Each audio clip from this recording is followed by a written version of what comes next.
the first one is a urine cytology specimen.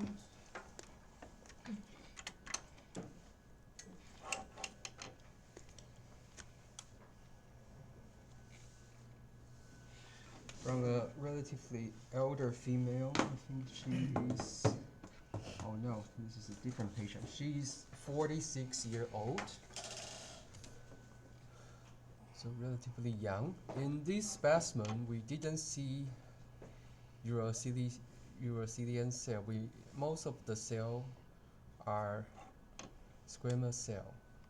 So in a female, there are quite often there will be genital tract contamination in the urine cytology specimen. The squamous cell is not entirely normal, so we do see benign superficial cell, but there were some intermediate cells with a little bit increase of high NC ratio and a little bit irregularity of the nuclear membrane and the chromatin.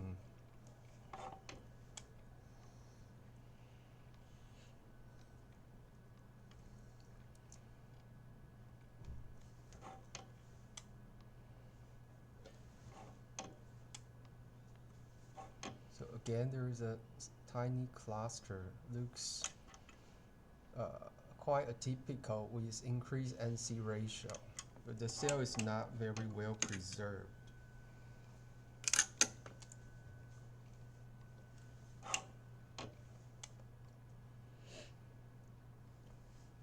The patient had the biopsy proven to have a vagina squamous cell carcinoma and hyceal lesion. So I think this is compatible with the vagina squamous cell carcinoma. There is a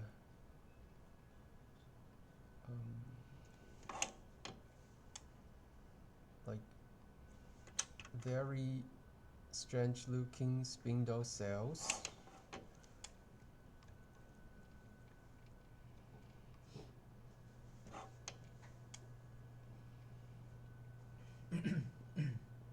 The cellularity is not very high, but there were a couple spindle, like a very atypical spindle cell, and with a few cells with definite increase of NC ratio. So I think it is compatible with the patient's like biopsy of squamous cell carcinoma, but it's just very, very scant. So occasionally we can see the shading of the gynecology tract tumor into the urine. So the second specimen is from a 73-year-old male. This is a pleural effusion specimen. The patient had a past history of small cell carcinoma and is currently under treatment. In the cytospin preparation, we see mostly inflammatory cells because the patient has been under chemo regimen, so it is likely that the tumor has some response. So it is very difficult to see small cell carcinoma in the cytospin preparation.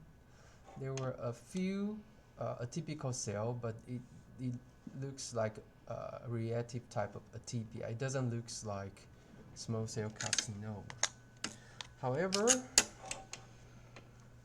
in the cell block preparation, there is a very, very small area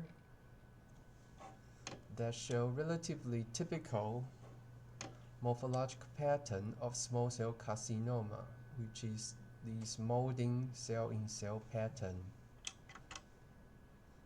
So this one has a good cytomorphology, suggests that this is small cell carcinoma, and the chromatin pattern is also very like a homogeneous smash. Seems to be like neuroendocrine feature. We do TTF1 and synaptophysin. They were positive in a few cells because it's not at the same level, but I think this is compatible with positive for small cell carcinoma. just very, very scant. The next specimen is a CSF specimen. The patient had a past history of breast cancer. In the CSF, there should be no cells. If we see scatter cells, we need to pay attention. The metastatic adenocarcinoma in the CSF specimen sometimes will have relatively bland morphology. So this one looks a little bit like histiocyte, but you can tell that they're very prominent nucleolus.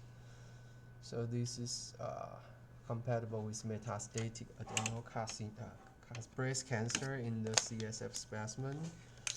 When we review CSF specimen, I think it is the most useful stain would be the loose stain with the dry smear, because it can highlight the cells. So we have more cells in the loose stain preparation. So this is compatible with metastatic breast cancer in the leptomeningeal spaces. So the next specimen is from an elder female. This is a ascites specimen. So the patient has a clinical impressions of peritoneal carcinomatosis, and the clinician think it is a primary peritoneal serous carcinoma. So in this specimen, we see a lot of tumor cells with high-grade morphologic feature, mostly in cluster, but some as a single cell as well. So it is not difficult to make adenocarcinoma diagnosis in this specimen, and it is most compatible with high-grade serous carcinoma based on the age of the patient and the clinical impression.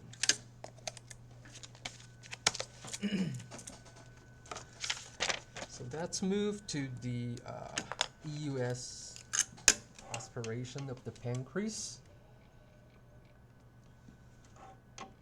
So again, for the EUS specimen, we would often see benign mucosal contamination. So this is benign intestinal mucosa with these very regular honeycombing arrangement, and we also see scattered mucin cap. So these are goblet cells.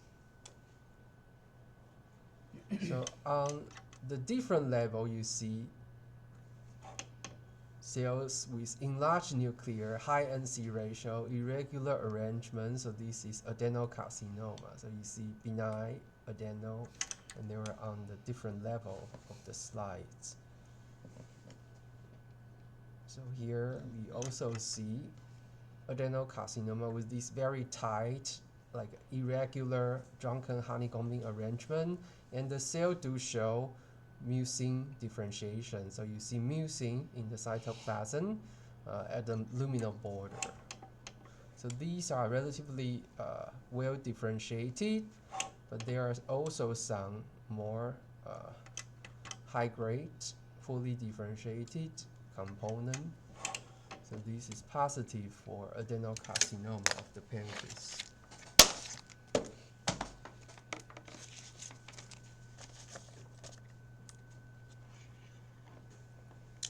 So the next specimen is thyroid aspiration. So we've seen similar cases quite frequent these couple months. So in the pancreas, in the thyroid, that's very strange that we see benign squamous cell. But this is what we have only. So we see benign squamous cell, mostly intermediate cell, some superficial cell. In the background, there's no marked inflammation, but we also didn't see food material. There's these like bacteria colony. There is some I think this is skeletal muscle, but there is no nuclear, so maybe this is the meat that the patient eats. Yeah, so again, we check the sonographic finding. It is a nodule at the posterior aspect, likely the retral thyroid like nodule. So again, it looks possibly like a diverticulum. Yeah, so it's like pharyngeal esophageal diverticulum presented as a thyroid mass, but we didn't see thyroid at all. So again, this is possibly also a diverticulum cases. So this is the third case that we see. Yeah, quite unusual. We haven't seen these for many years, but for some reason it's keep coming out these months.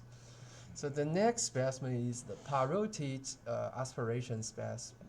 In the background, we see quite some blood, but we didn't see inflammatory exudate. We didn't see mucin, only blood. The cellular component that we can recognize, so these two like cluster, these are benign non-neoplastic serous or acinar gland of the normal salivary gland. So these are normal. But right next to it, we see fragments of oncocytes.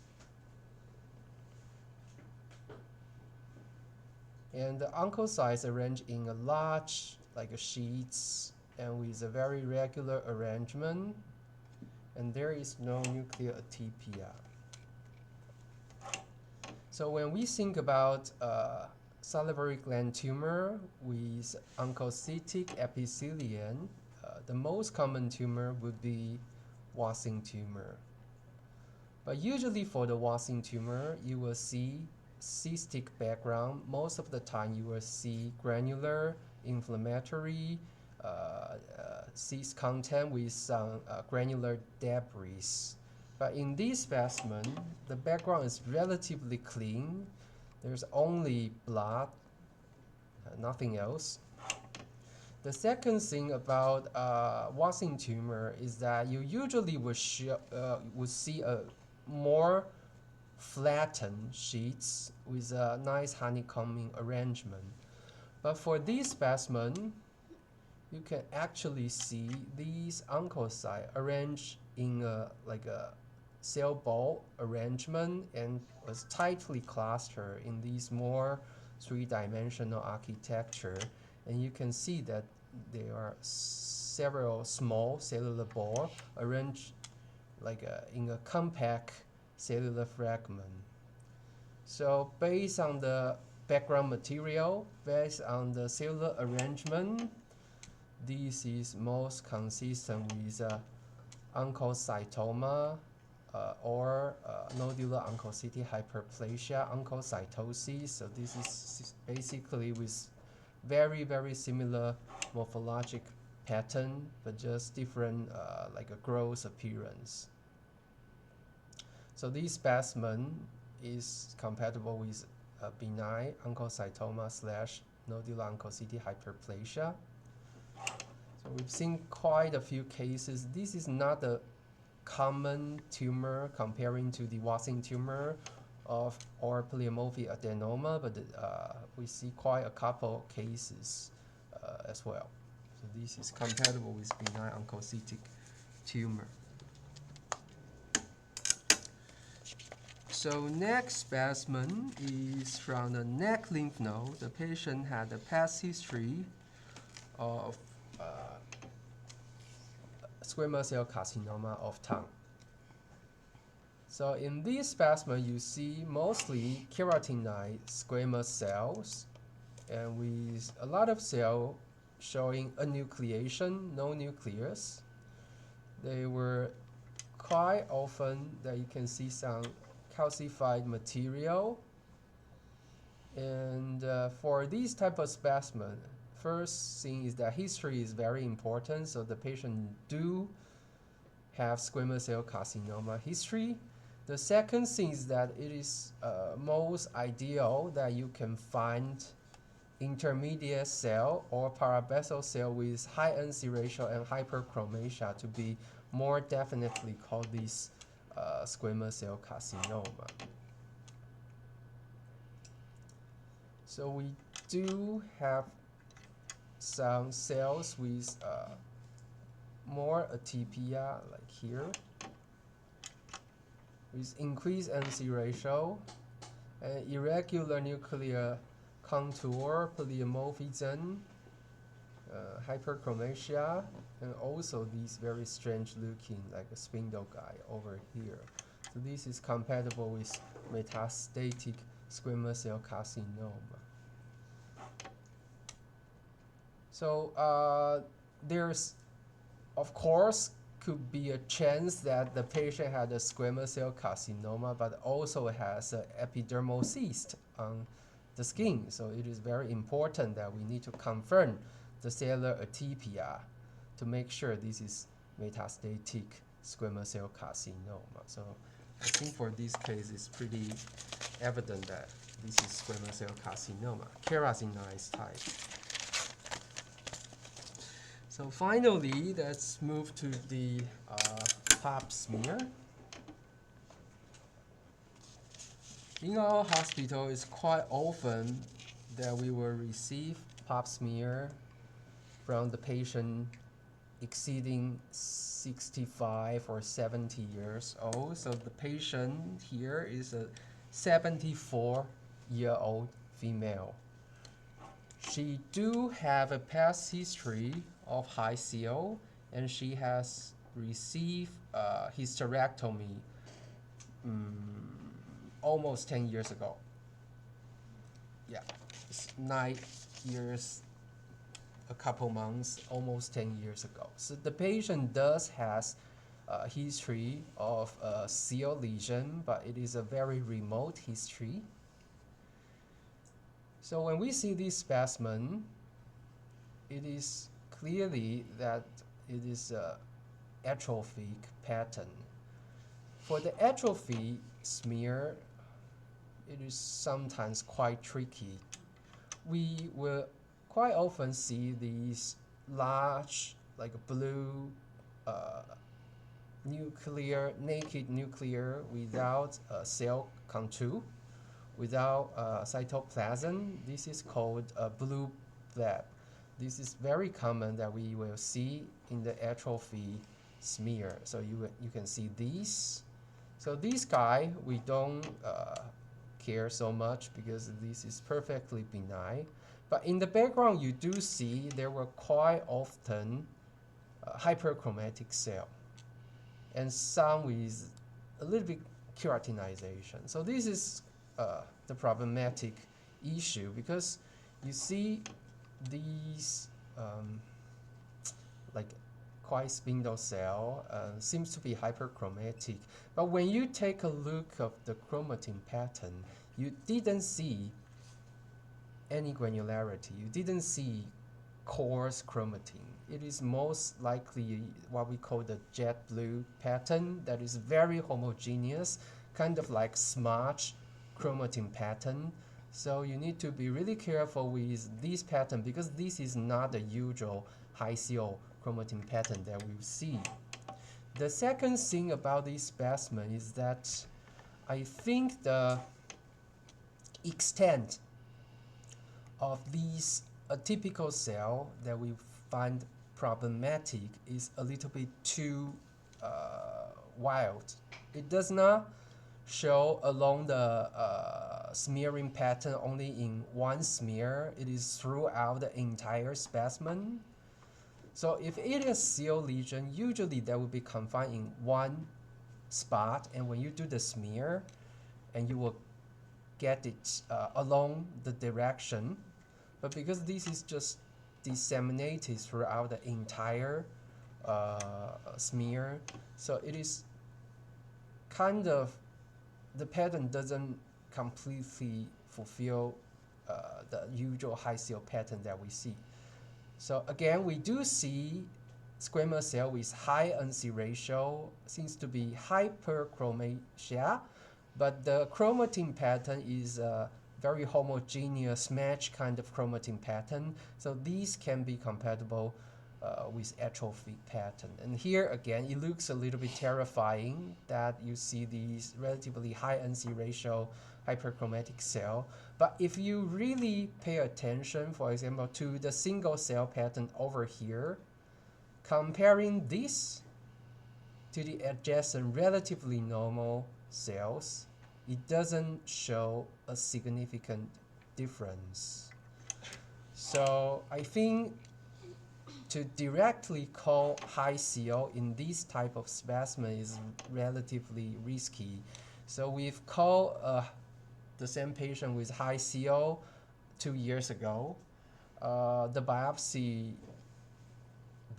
came back was negative, only inflammation. So in between there were two benign atrophy call for this patient, and then we have again a more like a typical high NC ratio. But first thing that it is hyperchromatic, but the chromatin pattern is very strange. The second thing is that for the high CO nucleus, usually it is 2 times to 3 times bigger than the normal intermediate cell, but these are all very, very small. So I think this is still within the spectrum of atrophy, that because of these cells, it is quite reasonable that we call these ASCUS high. ASCUS cannot exclude high CO. If we want to call directly high CO like we do 2 years ago, it is kind of risky because this is not entirely compatible with the usual high CO pattern that we see, which is coarse chromatin pattern along the direction of the smear with like a localized pattern, and as well as the size of the nuclear is kind of small instead of enlarged. So I changed the diagnosis from high CO to the ASCUS high, and I think it might probably represent the spectrum of atrophy. Again, you see this cell in the background without nucleus. It is not very different from the cells over here, and we do have the past like biopsy confirmed like just 2 years ago that there's nothing in the vagina, so it is most likely still the atrophy, but presented as a more like a nuclear atypia. So this is relatively difficult. So I've downgraded a couple cases. So the next slide, again, this is also from a 70-something-year-old female and with more inflammation. So the background pattern is atrophic vaginitis. So you see some like intermediate cell with some reactive like inflammatory type of changes. Occasionally you can see a few of these type of cells, but again the chromatin pattern is kind of smudged, and in this specimen it is more scattered. And there are also a few cells doesn't look like squamous cell, but it just like enlarged. So again we see something like this, but the chromatin pattern is not coarse. It's actually not that hyperchromatic comparing to the adjacent cells. So I think we can just call this atrophilic vaginitis for this one. Yeah. So again, this chromatin pattern is not correct. It's smudged. It looks like degeneration, and in the inflammatory background, it is okay. So this one, I just downgraded from ASCUS high to atrophy. But it is important for the screener to identify these individual cell. But when we do like a final diagnosis interpretation, we will pay attention to the overall smearing, background smearing pattern, the overall patient status, the age, the past history, etc. And we were comparing the individual highlighted like a cell or cluster to the overall background to make the final judgment. So this one has been downgraded to the atrophy. Okay, so that is the case for today. Thank you.